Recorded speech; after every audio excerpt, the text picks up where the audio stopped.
நாங்கள் வந்து திண்டுக்கல் சார். திண்டுக்கல் வந்து குடை ரோடு. மதுரை திண்டுக்கல் மாவட்டம் குடை ரோட்லேருந்து வர்றோம். கிட்டத்தட்ட நாங்கள் சின்ன வயசுலேருந்தே நான் ரசிகர். சாரோட மிக ரசிகர்னு சொன்னால் அளவுக்கு மீறி ரசிகர் சார். நாங்கள் வந்து மறக்க முடியாத ரசிகர். இதில் வந்து இப்போ என்னன்னாக்கா ஒரு மறக்க முடியாத ஒரு துக்கம். ஆனால் இவர் இருந்திருந்தால் இன்னும் அறியாத மக்கள் வந்து தெரிஞ்சவங்களும் இருக்காங்க, பழக்கம் இல்லாதவங்களும் இருக்காங்க. ஆனால் இவர் சொல்லி கொடுத்தாரு பார்த்தீங்களா, அந்த ஒரு வார்த்தை சரியான வார்த்தை. என்னன்னு பார்த்தீங்களா, வாழ்ந்தாலும் ஒன்று செஞ்சுட்டு சாகணும், இல்லைனாக்க அல்லது கெட்டம்டா செத்தம்டா ஏதாவது செஞ்சுட்டு சாகணும்டா செஞ்சார் பார்த்தீங்களா. அது ஒரு நன்மைக்கு தான் கோடானே கோடி மக்கள் வந்துக்கிட்டு இருக்காங்க. நான் கிட்டத்தட்ட தீவுத்திடலுக்கு வந்தேன். அவன் வரும்போதே பாதயாத்திரையில் வரும்போதே நான் கலந்துக்கிட்டேன் சாருக்கு. இப்போயும் நாங்கள் இப்போ 6 தடவை வந்திருக்கேன் நான். இதுதான் முறை உங்களுக்கு நான் பேட்டி கொடுக்குறது. இதுதான் முறை என் வாழ்க்கையிலேயே தீவிர ரசிகர் சாருக்கு வந்து. ஆனால் சாரும் நான் பார்த்ததில்ல, அந்நியாரும் நான் பார்த்ததில்ல, பசங்களும் பார்த்ததில்ல. எனக்கு 43 வயசாகுது. இதுதான் பேட்டி கொடுக்குறது. அதுதான் சொல்லி கொடுத்து செஞ்சு கொடுத்தாரு சார். நிறையா மக்களுக்கு தெரிஞ்சு செஞ்சார், தெரியாமல் செஞ்சார். அதை வந்து இப்போ வந்து மக்கள் வந்து இப்போத்தான் நினைக்கிறாங்க, சார் இப்படி ஒரு ஆளை நம்ம விட்டுட்டுமேண்டு. இப்போ நினச்சி என்ன சார், அன்னைக்கு ஒரு சின்னது மாதிரி இருந்தால் இன்றைக்கி இடம் எங்கேயோ போயிருக்கும், நம்ம தலைவர் வந்திருப்பார். அந்த ஒரு நம்பிக்கை இப்போ இருந்து என்ன பண்ணுறது. அப்போ வேணுமே எதிர்கட்சியாக 2 பேர் இருக்கும்போதே ஜெயிச்சு வந்தார் பார்த்தீங்களா. அம்மையார், கலைஞர் இருக்கும்போதே 2 பேர்த்துக்கு இடையில நான் நிற்கிறேன்டான்னு வந்து நின்னா பார்த்தீங்களா. அதே ஒரு பெருமை. அந்த ஒரு எதிர்கட்சியை நின்று வந்து நம்ம தைரியமாக நின்று போய் பார்ப்போம், மக்களுக்கு நல்லது செய்வோம்ட்டு தான் வந்தார். அதை மக்கள் வந்து கொஞ்சம் லைட்டாக தவறி பண்ணிட்டாங்களே தவிர மற்றபடி வேறு ஒன்றும் இல்லை. ஆனால் இதை வந்து நம்ம மீண்டும் அதை வழி நடத்தி நல்லபடியாக கொண்டு போகணுன்ட்டு வர்றாங்க. அதை வந்து நம்ம நடைமுறை வரும், மாறுறதுக்கு வழி இருக்குது.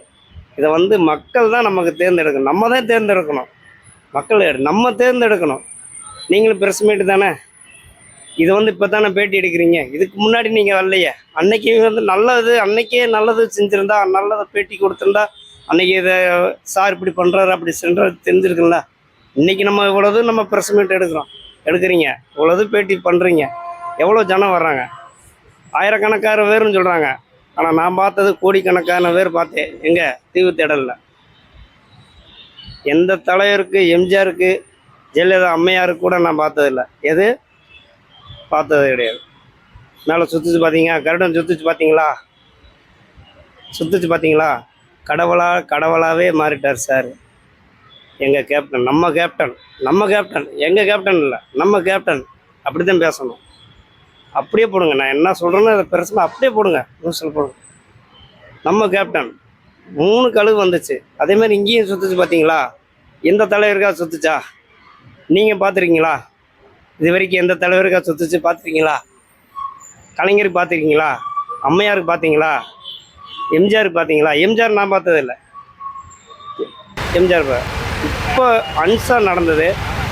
அம்மையார் கலைஞர் தான், அவங்க தான் நமக்கு மெயின். பார்த்ததில்லை. நம்ம தலைவர் வந்து அந்த அளவுக்கு நிற்கிறாருன்னா அவர் கலவரம் ஆகிட்டார். சாமியோட சாமிக்கு மேலே அந்த அளவுக்கு நம்ம புண்ணியம் செஞ்சு போயிருக்காரு. மக்கள் மனசில் இடத்த பிடிச்சிட்டு போயிட்டார் சார். அதுதான் இவ்வளோ ஜனம் வர்றாங்க பார்த்தீங்களா. இப்போயும் வர்றாங்க பார்த்தீங்களா. எதனால்? அவர் பாசத்தால், அன்பால் இல்லை. இந்த மாதிரி இப்படி பண்ணணும், இப்படி தான் போகணும், இப்படி தான் வரணும்னு சொல்லி தான் அவர் நமக்கு வழி நடத்தி போயிருக்கார். அதை வந்து பிரபாகரை வந்து விருதுநகர் தொகுதியில் நிற்கிறாரு. டெஃபரண்ட்டாக அவர் ஜெயிப்பார். நான் திண்டுக்கல் மாவட்டம் தான் நான். ஆனால் நான் சொல்கிறேன், சாருக்காண்டி அவர் ஜெயிப்பார்.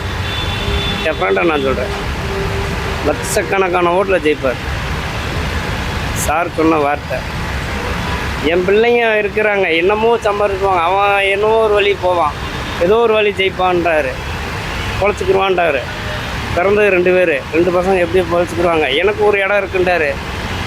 ஒரு ஒய்ஃபுக்கு, அண்ணியாருக்கு ஒரு இடம் இருக்குன்றாரு, பசங்களுக்கு ஒரு இடம் இருக்குன்னு சொன்னார் பார்த்தீங்களா. சொன்னாருங்களா? அதுதான் இது. அவர் சொந்த இடத்துல, சொந்த வாங்கின இடத்துல, சொந்த மண்டபத்தில் அவர் கல்யாணத்துக்கு முன்னாடி நடிகராக இருக்கும்போது நடிகருக்கு முன்னாடியே அவர் நல்லது பண்ணியிருக்கிறாரு. அது மக்களுக்கு தெரியல பார்த்தீங்களா? இப்போ தெரியுது பார்த்தீங்களா? அதுதான் அது நல்ல உள்ளம், நல்ல மனம் படைத்தவர் கேப்டன் விஜயகாந்த். சின்ன வயசில் 6 வயசுலேருந்து நான் ரசிகர், விஜயகாந்த் ரசிகர். நேரில் நான் அது வரைக்கும் இந்த மண்டபம் எங்கே இருக்கும்னு தெரியாது. இங்கே வேலை பார்க்குறேன், பூமார்க்கில் ஒர்க் பண்ணுறேன். அன்னைக்கு வந்து நான் வந்தேன், எங்கள் திருவிக்கடலுக்கு வந்தேன், பூ வண்டியில் வந்தேன். நான் ஊர்வலத்தில் கலந்துக்கிட்டேன். இப்போ வந்து ஒரு 6 தடவை வந்தேன் நான். அப்போ நீங்களாம் இல்லை, ப்ரெஸ் மீட்டு கிடையாது. நான் வரும்போது இப்போ எனக்கு ஒரு வாய்ப்பு கிடச்சிருக்கு, மனம் விட்டு சொல்கிறதுக்கு எனக்கு வாய்ப்பு கிடச்சிருக்கு. நிறையா நடிகை, ஆனால் இவர் நல்லா உள்ளம் சார். இவ்வளோ நடிகர்னாக்கா நான் சின்ன பிள்ளைலேருந்து ரசிகர் சார். அவ்வளோ பிடிக்கும் எனக்கு. படமெல்லாம் நிறையா விரும்பி பார்ப்பேன். டிவியில் உட்காந்தா நம்ம சார் படத்தை அவ்வளோ விரும்பி பார்ப்பேன்.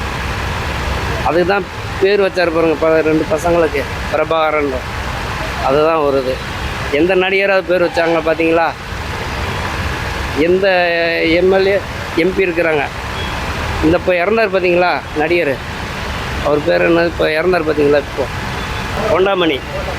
அந்த கடனை கட்டுறதுக்கு எந்த நடிகர் இருக்காது, எந்த முதலமைச்சருக்கு அதுக்கு மனசு வருமா? அவர் கடனை கட்டணும்ண்டு யாருக்கா நமக்கு மனசு வருமா? ஒரு பேச்சுக்கு உதாரணத்துக்கு சொல்கிறேன். அந்த இதுதாங்க ஒரு இது. அவரும் ஆஸ்பத்திரியில் இருக்க, நம்ம சார் ஆஸ்பத்திரியில் இருக்க, கடனை கட்டினார் பார்த்தீங்களா? அதுதாங்க உள்ளம், அதுதான் நல்ல மனசு. அதேமாதிரி தெரியாத ஒரு விஷயம் இருக்குது. மதுரையில் ஒரு 20 பேர்த்துக்கு சொந்த இடத்த கொடுத்தாரு தெரியுமா? மதுரையில் எல்லாம் சொந்த இடம், சாரோட சொந்த இடம். கொரோனாவில் இடம் கொடுத்தாரு, அடக்கம் பண்ணிக்கிங்கண்டு. யாராவது கொடுத்தாங்களா?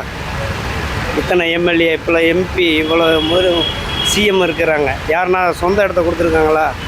வாங்க அடக்கம் பண்ணிக்கங்க அப்படின்ட்டு. இதெல்லாம் யாருக்குங்க வரும்? இந்த மனசு யாருக்குங்க வரும்? யாருக்கு வரும் சொல்லுங்கள்? யாருக்குமே வராது இந்த மனசு. யாருக்குமே வந்ததில்லை. எல்லாம் காசு தான் பார்ப்பாங்க. நம்ம சார் வந்து பணத்தை பார்க்கல, மக்கள் மனசை பார்த்தாரு, இடத்த பார்த்தாரு. ஏழை மக்களுக்கு செய்யணும்னே இறங்கி வந்தார். எப்போது எலெக்ஷன் வர்றதுக்கு முன்னாடியேவும் நடிகராக இருக்கும்போது நடிகர் சங்கத்திலே சாப்பாடு ஒரே சமம்னு கொண்டு வந்தார் பாருங்க. அதுதாங்க ஒரு நல்ல உள்ளம், நல்ல உள்ளம். நடிகர் சங்கத்தவே கடன் இல்லாமல் கொண்டு வந்து முன்னேற்றம் கொண்டு வரணும், நம்ம கீழே இருக்கிற நடிகர்லாம் மேலே கொண்டு வரணும், நம்மளை மாதிரி இன்னொருத்தர் இருக்கக்கூடாது, நமக்கு மேலே வளர்த்து விடணும்னு சொல்லி கொண்டு வந்தவர் கேப்டன் விஜயகாந்த் சார். ஃபுல்லாக நல்ல மனம் படைத்தவங்கன்னா வந்து பார்க்கணும். அவங்க இருக்கிறாங்க பிச்சைக்காரன் நாய். எனக்கு 43 வயசாகுது. வழிகாட்டி வழி நடத்தி கொண்டு வந்து இப்படி தான் வரணும், அப்படித்தான் பண்ணணும்னு சொல்லி கொடுத்து வழி காட்டினவர் நம்ம கேப்டன் விஜயகாந்த் சார். நன்றி கேட்ட நாய். அவங்களாம் பேசக்கூடாதுங்க, அவங்களாம் பேசக்கூடாது. இப்போ என்ன அது, அதைத்தான் பேசணும். அதெல்லாம் அவனும் சார் அவங்களா ஒரு நாளைக்கு உணர்வாங்க. அதை நம்ம சொல்லக்கூடாது, நம்மளாக பார்ப்போம். நம்ம மக்கள் இருக்காங்களா, நம்ம பார்ப்போம். அதுக்கு முன்னாடி வந்து இன்னி அடுத்து வர இதில் வந்து நம்ம நல்லவங்களுக்கு நம்ம தேர்ந்தெடுத்து நம்ம கொண்டு வரணும். நம்ம கேப்டன் வழியில் போகணும். கேப்டன் என்ன வழியை சொல்லி கொடுத்தாரோ அந்த வழியில் நம்ம போய் மக்களை கொண்டு வரணும். அதுதான் ஒரு நல்ல உள்ளம் பிடிச்சவங்க. நீங்கள் ப்ரெஸ் மீட் எனக்கு வந்ததுக்கு ரொம்ப நன்றி. எனக்கு ஒத்துழைப்பு கொடுத்தீங்க. ரொம்ப தேங்க்ஸ்.